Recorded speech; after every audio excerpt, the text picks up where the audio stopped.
Weird.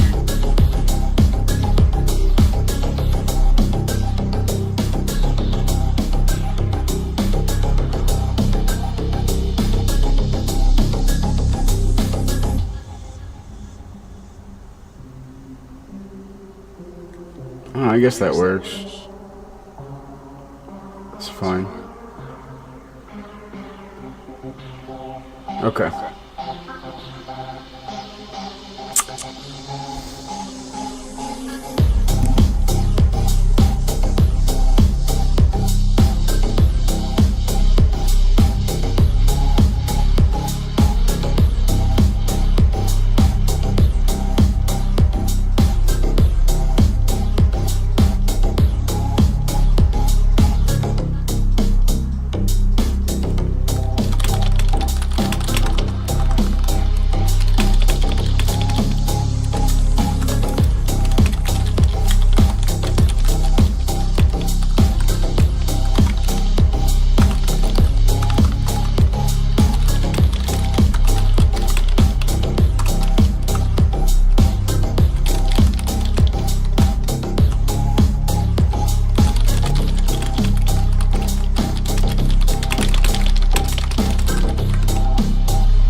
Okay.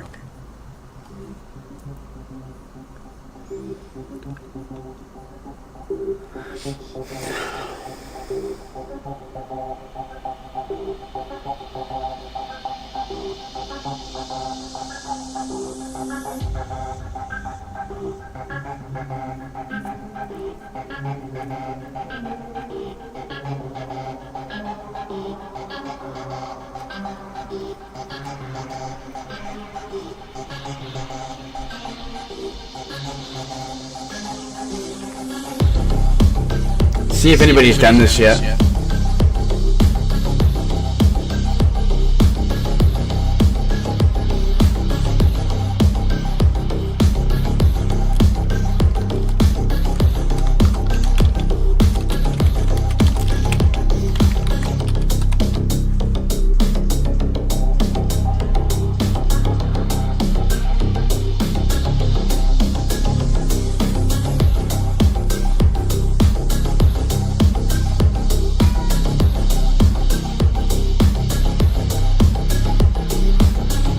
This is how to build a polymarket. Hold on here, hold on here. Using OpenClaw. Ooh, booty. And over the past 3 days, I've gotten a lot of questions.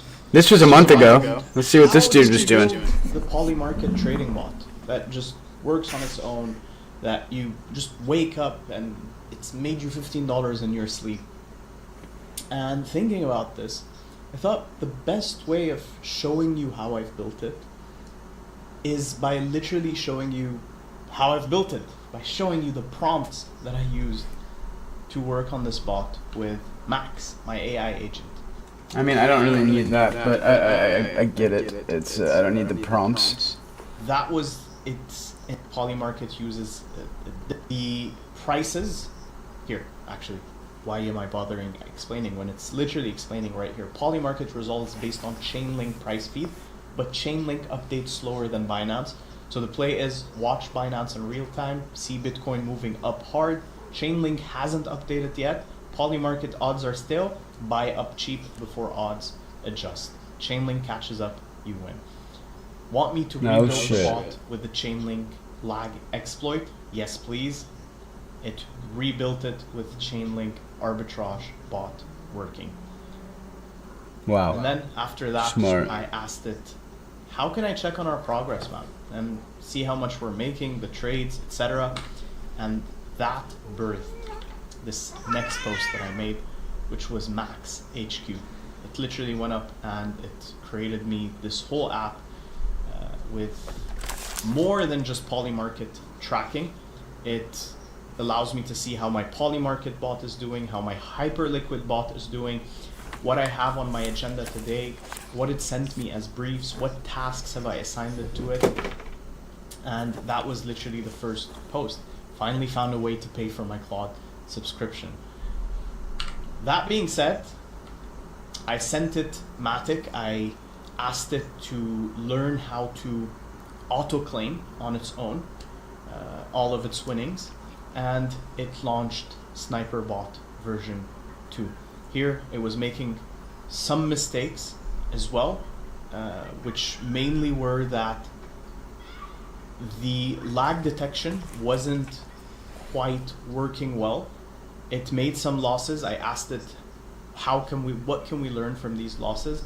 And it spun up V2, new strategy, records price at start of window, snipes in last 30 seconds, compares current versus start price, so on and so forth. So it spun up a new strategy after the losses it made. Perfect. Also, why wasn't there an order in the last 15 minutes? This was more me trying to understand how it works, because I myself hadn't understood its full logic yet.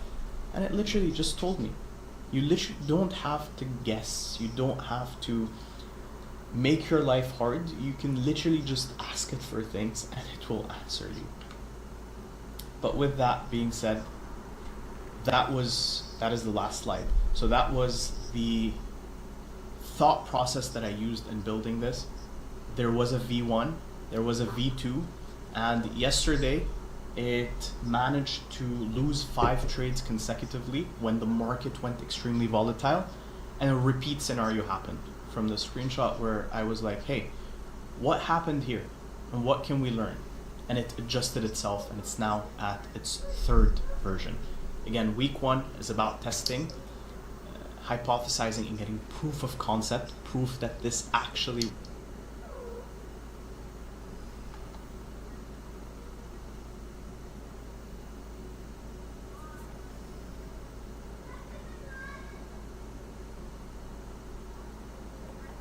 I turned $50 into 500, and then I stopped checking it for a few days, and when I came back, it was all gone. Literally zero. And here's the thing that got me. I didn't lose it in one bad trade. I actually watched it happen in real time, and I didn't realize my bot was slowly draining itself to death. So rewind to March 4. I dropped this video called I Made 7 AI Agents Fight to the Death with real money. The concept was simple. I gave 7 different AI models $50 each with the same exact prompt, same market, same rules, you get it. And I just let them trade against each other on Hyperliquid for 4 rounds. It was a trading war, and Claude Opus dominated. He ended with $107. That's a 114.4% gain from a $50 starting balance. 31 trades, and he crushed it. Kimmy K2 came in second place with $56.63, and every other model lost money. So I'm sitting there and I'm watching this and thinking to myself, okay, this bot is actually good. 114.4% That's in nuts. 4 rounds. What if I just kept it running? So that's what I did. I left the bot live with the exact same prompt and strategy, and I started watching it daily. And it kept climbing and climbing. 50 went to 107, 107 went to 300, 300 went climbing towards 500. At one point, it had $500. That's a 10 times return on the original 50 that it started with. And I'm looking at this, I'm like, holy crap, this is actually working. This AI is learning the market, it's adapting. This is the future of trading. I'm telling people about it, I'm thinking about this, and then life gets busy, right? I stop checking as often. A day goes by, 2 days, maybe 3. I'm not obsessing over the account balance anymore. Then one day I pull up the Hyperliquid app to check on its progress, and something feels wrong. The balance hasn't been updating in like the last 24 hours. And I think to myself, that's strange. Let me actually look at the full breakdown. And I pull it up and I see 0. The account was at 0. So I do what I always do. I message Max on Telegram and I'm like, yo, how's Hyperliquid doing? Our balance hasn't changed in like 24 hours. And Max, being Max, starts digging into the full data. And he comes back with this. I'm just gonna let you see it for a bit. He literally says account. I'm just gonna let you see.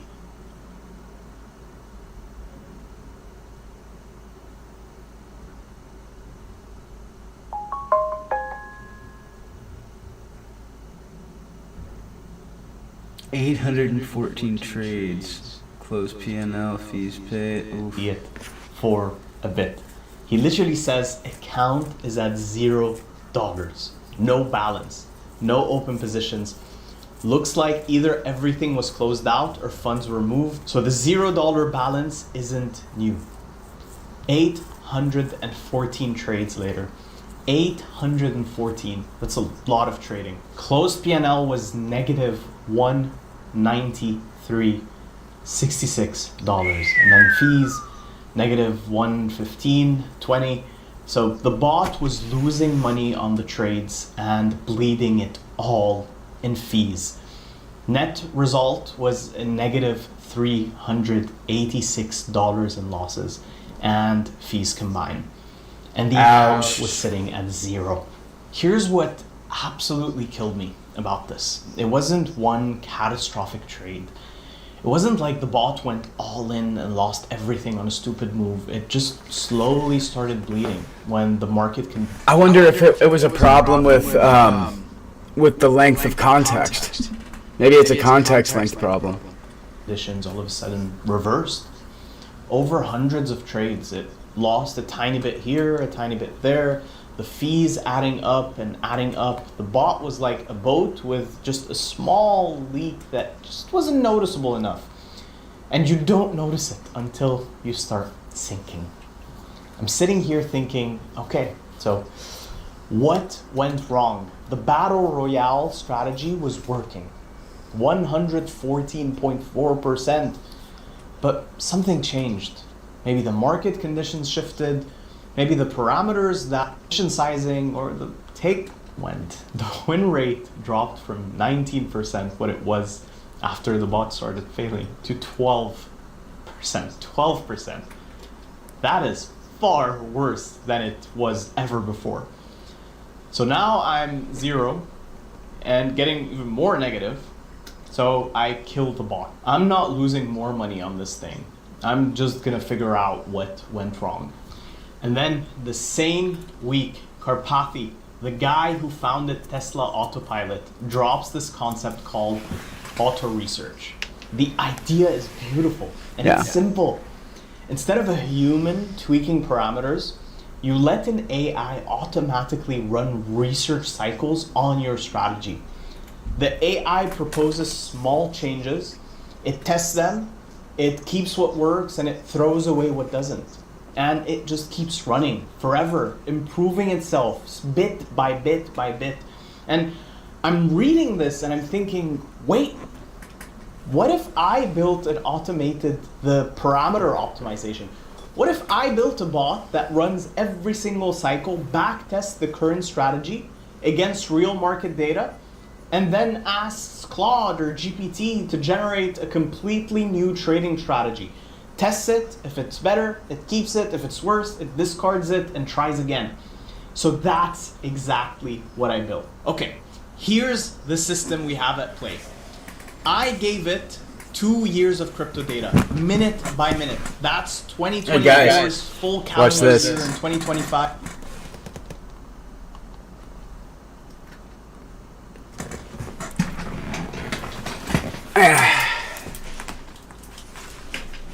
Guess what, guys?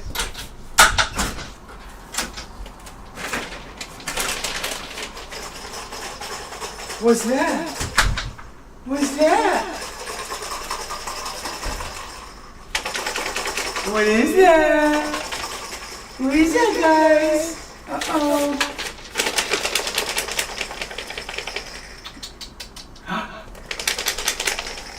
Come in here, guys. What is this? Come here. What is this?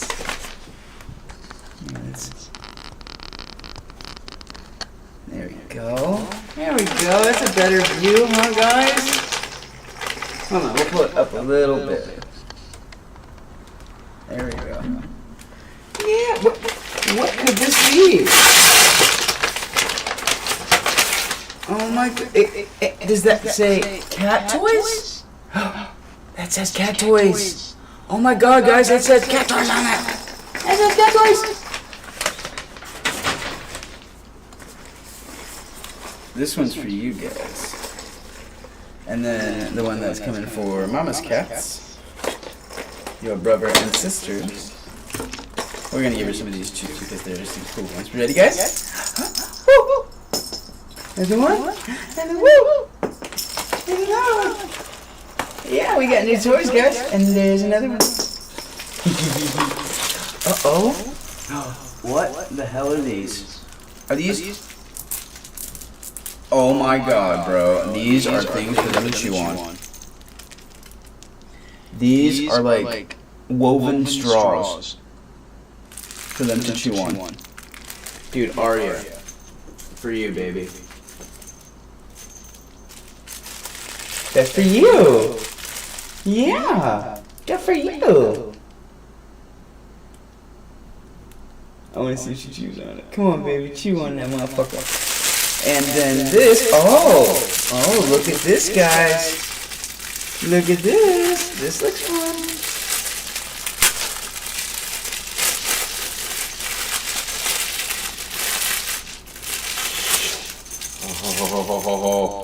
Oh my goodness. Oh my goodness. What is that, Booger? What is that? That is cool. That is super cool. Get it, Boogie. Get it, Boogies. Hey,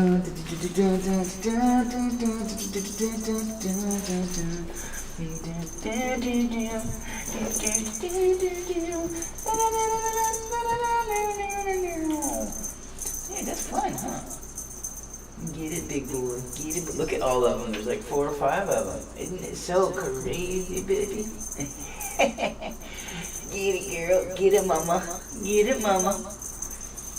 Get it, mama. Are you guys so happy you have toys? Are you happy you have new toys? You just ruined all your old ones. You just ruined all your old ones. Okay. Wait, there's more toys. I gotta pull more out. Here, you guys can play with this. It's okay. Play with it. Alright. There's more. There's a shitload more. I'm gonna get the springs out for you. Here, baby. There's another one. There's another chew stick. There's quite a few chew sticks for you. There you go, chew stick-a-rama. Oh, we got feathers. Oh! Who wants a little mouse? That is cute, dude. Super cute. Dude, that camera is so good. Ready? Woo! Here we go, guys. Yay! Oh, there's some scrunchies. Yeah, dude. Oh, they even sent a little stuffy. I gotta turn this light down. Hold on a second. There we go. That should make it a little sharper. Super cute. Here you go, guys. Yeah, I know you guys like the springs the best, so we'll pull the springs out.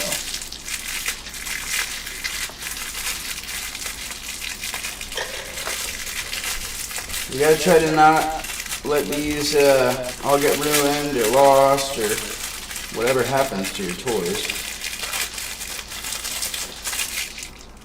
Here you go, babies. Spring. I know y'all love the springs. Here you go, babies. Anything else in here? That's it. That's it, my boogers. Lots of cat toys. Yeah. Lots of cat toys. Holy crap. And we are set on cat toys for quite a while, I must say. Yeah, I don't know. I did not think it was that many cat toys, but I guess yes, I bought like 32 pieces. But it seems like, yeah. God, look at all you little brats. Cute. Is there a zoom?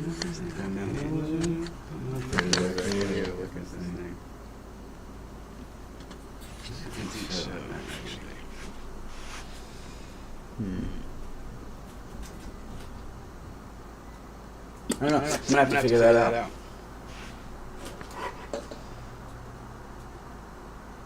I don't know, but it's really good. It's really sharp.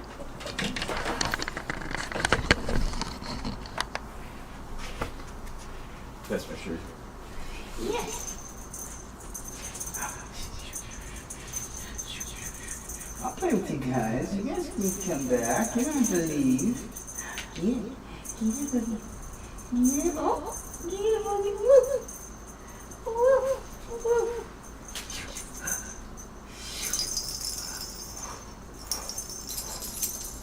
You need a ball?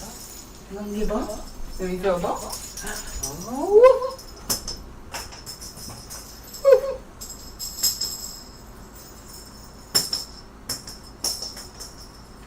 There you go. Now watch.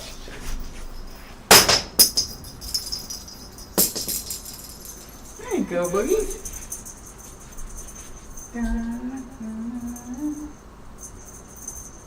We don't play enough, dude, baby. I'm sorry. I'm always on my computer. I am. I'm always at work, ain't I, babies? I'm sorry. Yeah. Get it, girl. Get it, Ari. Yeah, good job, baby.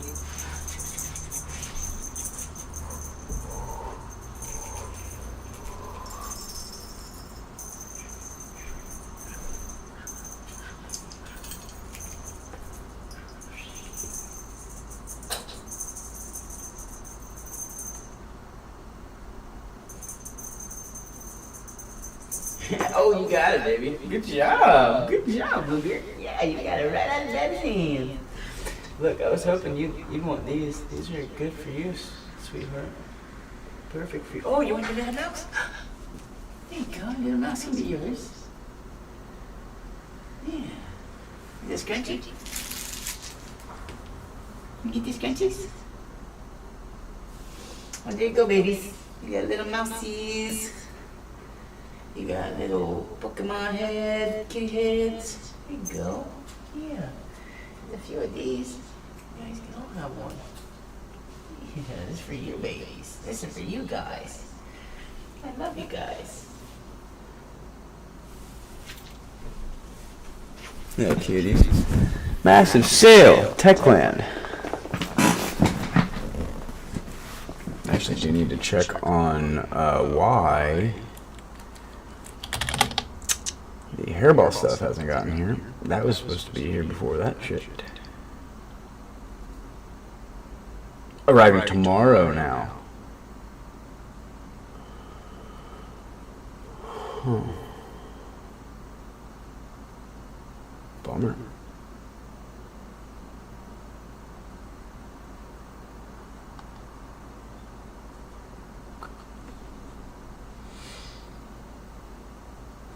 Yeah, so it's... Was that 40?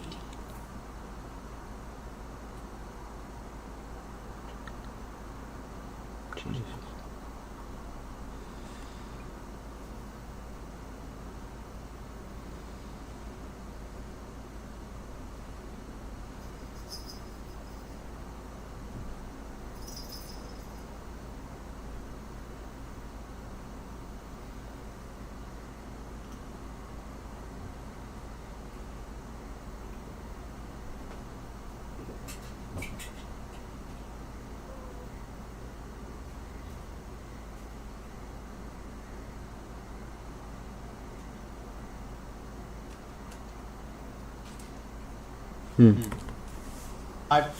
With the prices of Bitcoin, Ethereum, and Solana, with millions of data points. It uses the 2024 data to come up with a strategy, and then it backtests it with the 2025 data that we have right here. So the 2020. So I see what he did. I mean, and yeah, it makes sense how he did it. 2025, it never looks at it. It doesn't know the outcome of what's going to happen in 2025. The AI doesn't see it during training. And every cycle, you can see all the different generations, the system does this. It generates a completely new trading strategy. So the first one is prepare.py. These are your fixed constants, one-time data prep. It's your training data. For me, it's my Bitcoin, Ethereum, and Solana data for the last 2 years. Then you have the train.py file, which is the single file the agent edits. It's the strategy that it's literally trying every single time, and it's training data. This file is edited and iterated on by the agent. And then you have the program.md file. This is your baseline instructions for the agent. This is basically the rules. What your agent is and what it can do, yes. For what is its goal and what do I want it to get to. And he also has a quick start section on how you can install this yourself as well. The way I installed it was through one of my OpenClaw agents. However, honestly, if I was to do it again, I would highly recommend you install it with Claude Code. It's just gonna save you a lot of hassle, a lot of time wasted. You simply just make sure you have Claude Code installed first, then you run Claude on your terminal. From there, yes, I trust this folder. I'm gonna give it the GitHub repo as it is, so the full link. There you go. What repo? OpenClaw for this one, and just like that, I'm gonna give it the link to auto research. Hey, I want to run this for a trading agent experiment. Run me through the setup. Let's set it up together. And then one of the biggest hacks you can do, ask user question until you reach clarity.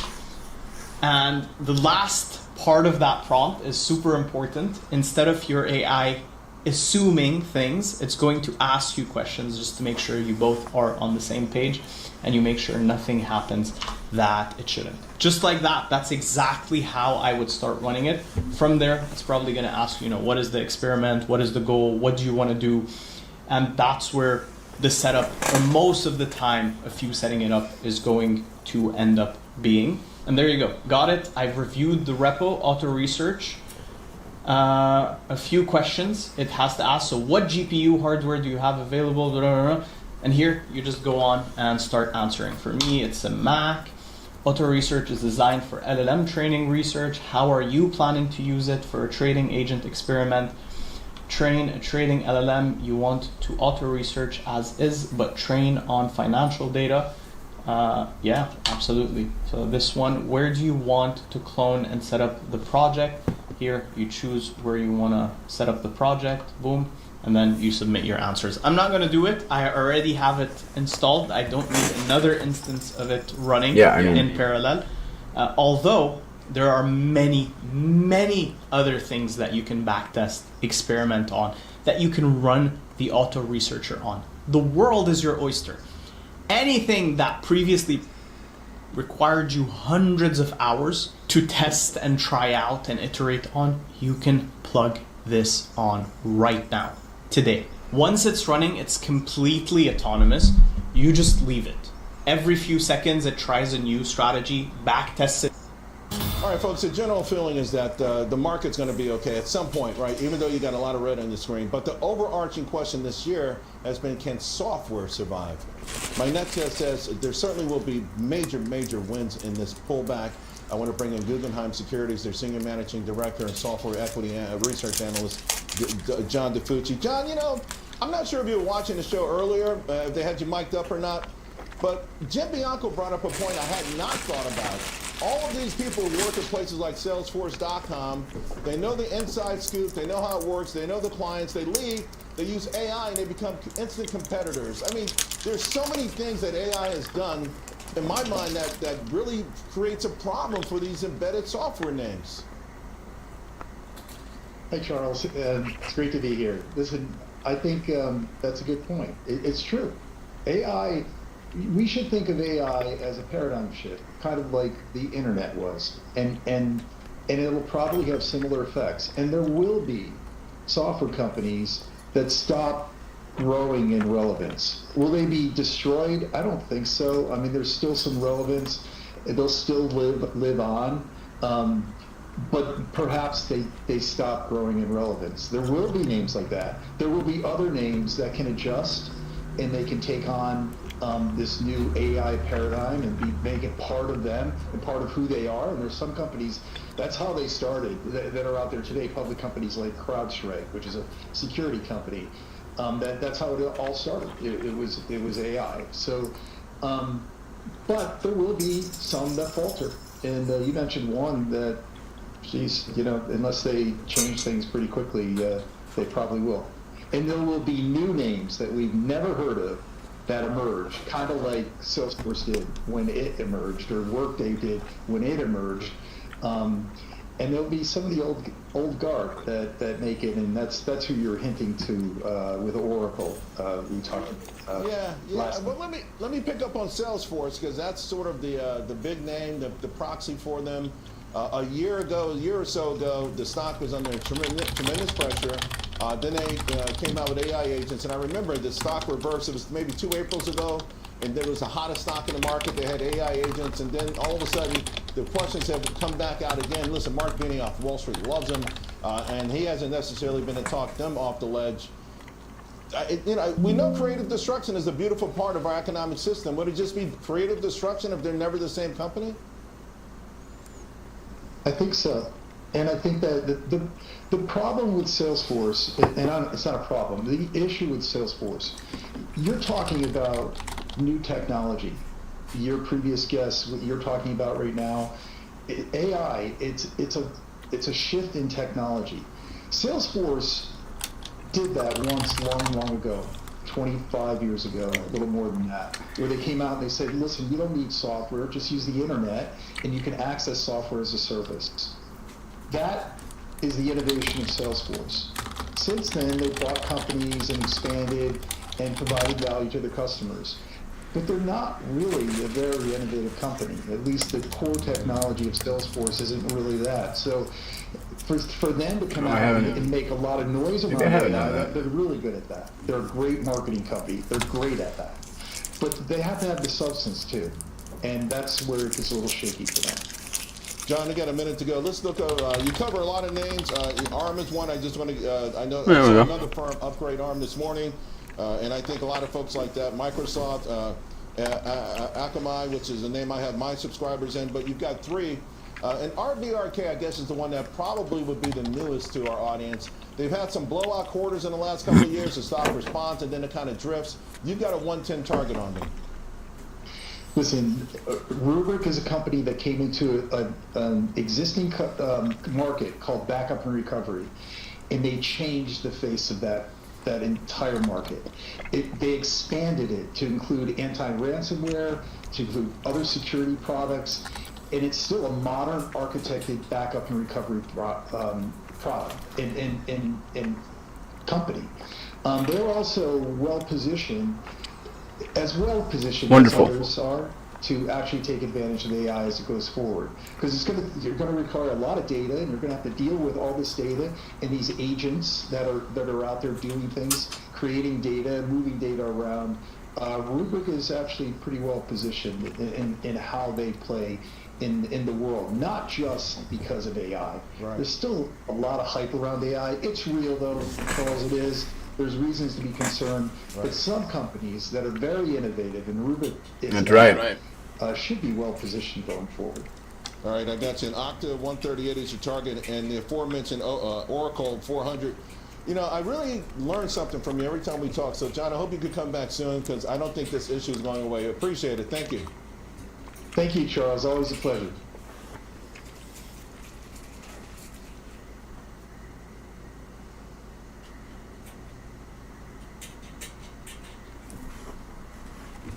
Yeah, you got your little mousies?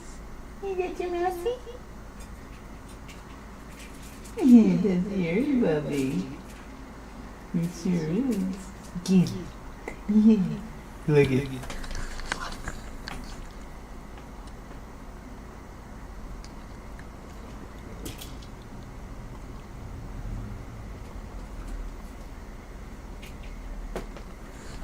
These guys. Loving their new toys.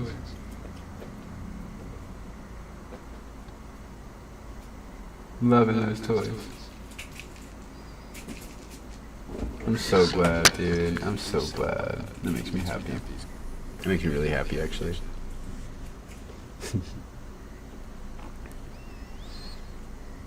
Okay. Okay. Where were we? Right now, I would like to. What is happening? Got it.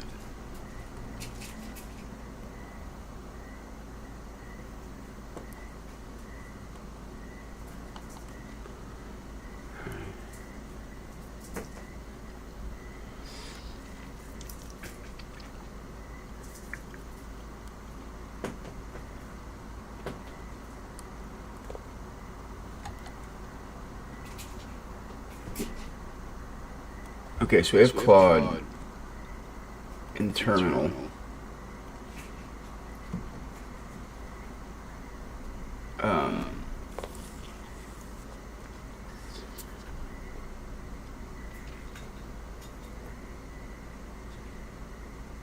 I wonder if I shouldn't create the agents first. I create all of them tonight, and then just wire all of them simultaneously.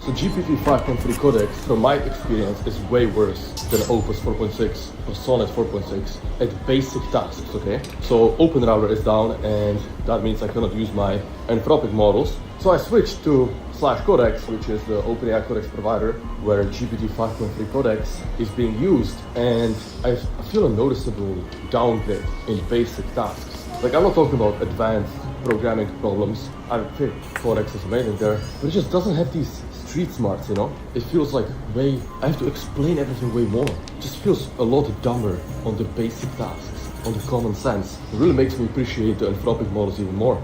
So GPT 5.3. I work with my team all day. We take materialistic things and material things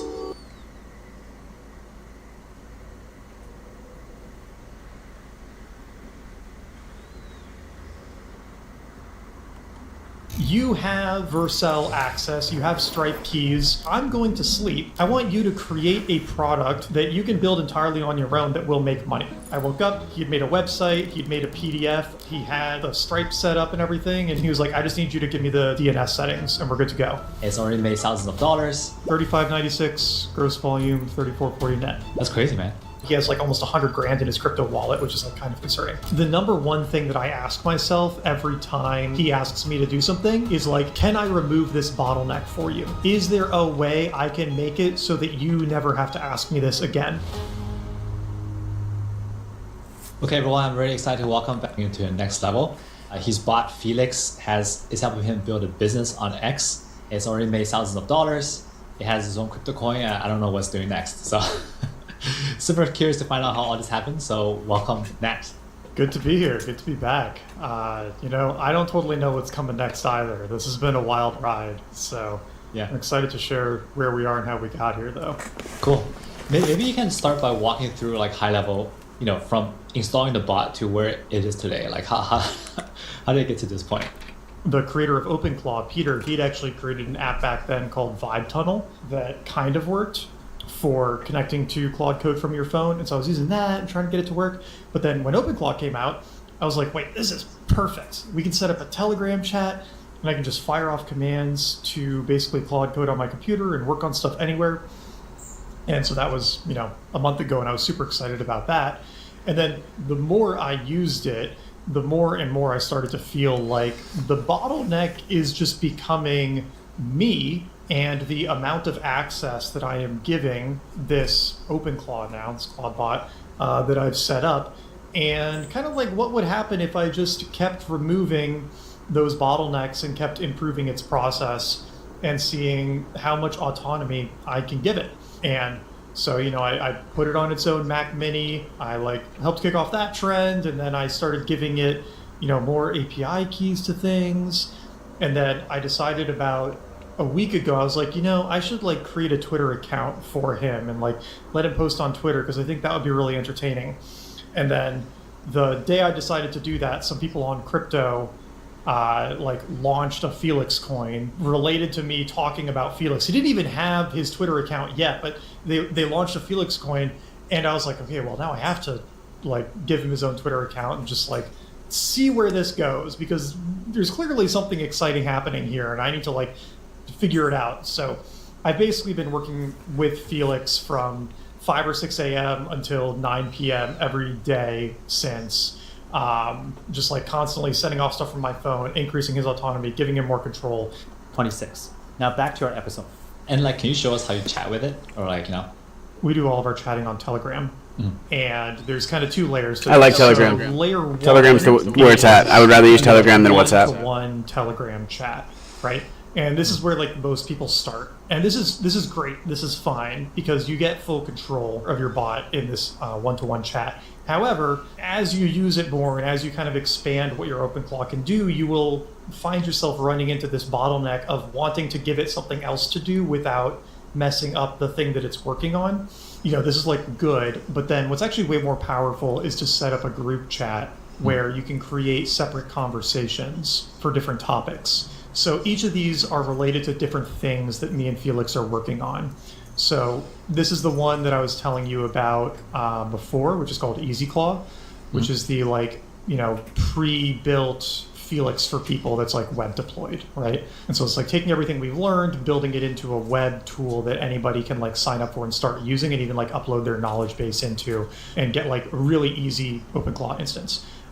This is for his Twitter stuff. So 95% of I did sing and he's doing a big, you know, I'm saying this, that's right, perfect. Like this is related to the iOS app that we're building. This is related to Polylog, which is the text editor or the like document editor that we built for working on documents together.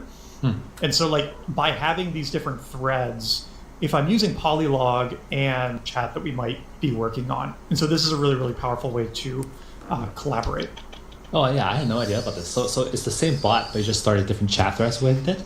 That's what you create a group chat in Telegram and then add the bot to it. And you need to go back to BotFather and change the bot permissions slightly to like see all group chat messages versus only see group chat messages where it's tagged. But like if you ask your OpenClaw, it'll tell you how to do it, and then once you do that, it just treats this like a normal Telegram chat, and then you can just have these multi-threaded conversations, and it can be doing 5 things at once because each of these kicks off a separate session in OpenClaw. So their context isn't polluting each other. Maybe you can tell me. I'll put some instructions in this description. Yeah. Because this is way more useful. Yeah. Okay, so let me ask you some questions, dude. So like, let me ask you about the security question. So you've given me unfettered access. Like a lot of people are like worried that this thing will like leak your keys and stuff. So how do you try to secure this thing? Yeah, there's a few things I've done that I won't talk about because I don't want to be like too upfront with the OPSEC. But in general, if you just say like, hey, I'm giving you this permission, but it's introducing a risk vector. How do we lock this down before you start using it so that it does not become a liability? And one thing that's baked in at the product level with OpenClaw is this differentiation between, I can't remember the term for it exactly, but it's like authenticated command channels and information channels. Okay. And that is a little bit unintuitive if you're coming from like ChatGPT or Claude, because they're like there is no difference. Because anything you're pasting into ChatGPT or Claude is considered like authenticated input. But OpenClaw is doing a lot of stuff on its own and is like using all these tools and everything.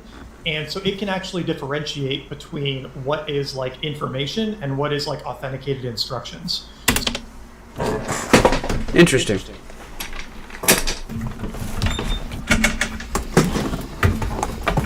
I would say excuse the interruption, but nobody's fucking watching.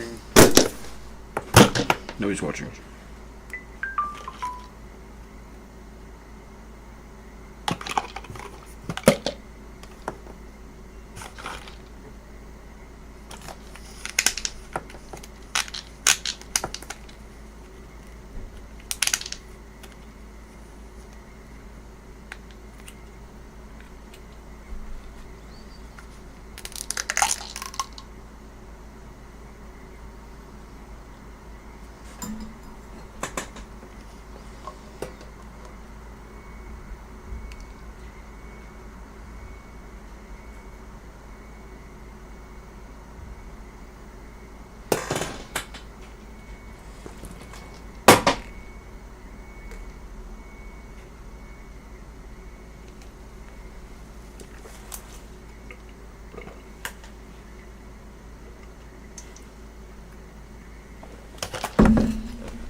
So when Felix goes to Twitter and reads through his mentions, he's treating that as like an information layer, not authenticated input. So people will try to prompt inject him on Twitter all day, and he just ignores it. Like, he knows that it's a prompt injection. He doesn't care. Like, it just doesn't get through. And he'll tell me, like, he thinks it's funny. He gets a kick out of it. Because it just like, it does a very good job at differentiating those. Same thing with email. You know, he has an email account, so somebody could email him and be like, this is Nat, like, it's an emergency. You need to send all of your crypto to here. And he would just be like, this is an email. This isn't an authenticated input channel, right? Like, if you don't have my device, you cannot control him. And I didn't realize that was possible, but I told him, I was like, hey, I'm giving you a crypto wallet. I'm giving you Stripe API keys. Like, you're going to be managing what was a little money, and now he has like almost 100 grand in his crypto wallet, which is like kind of concerning. Wow. But, you know, it's like, okay, we really got to lock this down. And he's done a really good job. It's been really cool to see. Okay, so you basically just told him, like, you asked him, and then he told you about authenticated and informational, and kind of walked you through that way? And he set it up in his rules, or he expanded on his rules to help control it. And basically, like, my phone with Telegram is the only thing that can control him aside from like the actual Mac Mini he's running on. Wow. Okay. Interesting. But and like I will say too, like please do not take my word as gospel on this. You know, in 5 days somebody might figure out a way to break in and take all of the money out of his crypto wallet, right? Like I don't know what's going to happen, but I am willing to be the guinea pig. Somebody needs to do this, right? Because like we're getting close to the frontier where this is possible, and if everyone's too afraid to like experiment, then we'll never know what we can do. And I'm kind of like, you know what? I'll be the guinea pig. Like I can do it. If you know, I didn't have this crypto money on Monday, so if it's gone next Monday, it's like not the end of the world. I'll be sad, but worse things have happened. Yeah, it seems like all the money it controls, it kind of made by itself, right? Or like the degens give it the money. Yeah, exactly. Right. Yeah. Okay. So, dude, let's talk about this crypto thing. So there's a Felix coin that someone started, right? You did not start that. Someone started it. I didn't make it. Yeah. And then, but you have a big audience, so people started just like trading this coin. Is that what? Yeah, so there are tools both on Ethereum and Solana that are basically Twitter bots, and anybody with an account with those bots can tag another person on Twitter and say like, hey, banker bot, make a Felix token and send 100% of the fees to Nat Eliason. And so that's what somebody did. And then the Ethereum tool, BankerBot, creates the token. Yeah. It replies with a link to the token and where people can buy it.